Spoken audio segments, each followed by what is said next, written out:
যে triple third class লোক হয় সেই সকলকে থার্ড ক্লাস বলে দেয়। ওর নাম অকল্যাণ হওয়া দরকার ছিল। কল্যাণ বন্দ্যোপাধ্যায় একজন অগণতান্ত্রিক লোক, কুভাষা আর কুসংস্কৃতি, এটাই হচ্ছে অকল্যাণের মূল কাজ।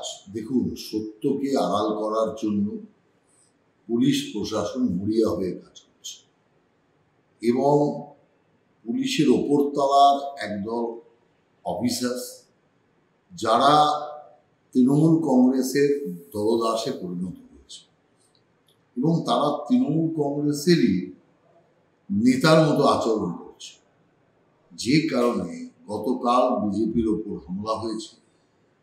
অন্য বিরোধী রাজনৈতিক দল যারা যাচ্ছে তাদেরকেও বাধা দান করা হচ্ছে। কিসের জন্য বাধা দান? ওখানে বিরোধী দলের লোকেরা ঘিরে পড়ে কি ওখানে সব শেষ হয়ে যাবে?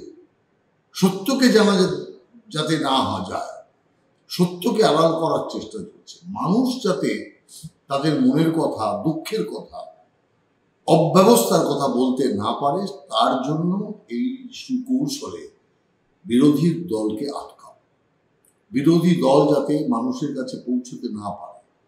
এটা তৃণমূল কংগ্রেসের পুরনো কালচার।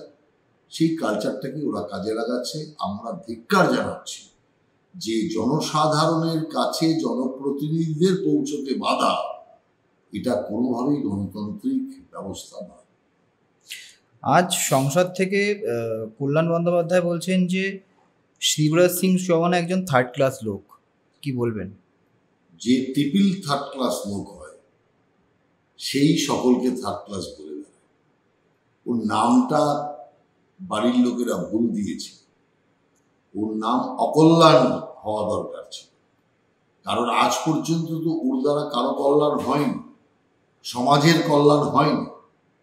কুভাষা আর কুসংস্কৃতি, এটাই হচ্ছে অকল্যাণের মূল কাজ।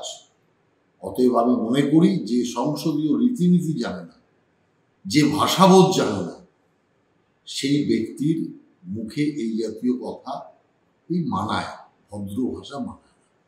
তিনি এমনটাও বলছেন যে শুভেন্দু অধিকারী একজন ড্রামাবাজ লোক, তার কালকের যদি তিনি মার খেতেন কল্যাণ বন্দ্যোপাধ্যায় বেশি খুশি হতেন। ঘটনা হচ্ছে, দেখুন, গণতন্ত্রের পক্ষে অভিশাপ যে কাউকে মার খাওয়ার কথা চিন্তা করে, তো সেই গণতন্ত্রের ধজ্জা ধরার লোকই নয়। সেই কারণে আমি মনে করি কল্যাণ বন্দ্যোপাধ্যায় একজন অগণতান্ত্রিক লোক আর অগণতান্ত্রিক ভাষা বলছে। ওর ওকালতি ছেড়ে লোককে মারধর করার রাস্তায় নেমে পড়া উচিত।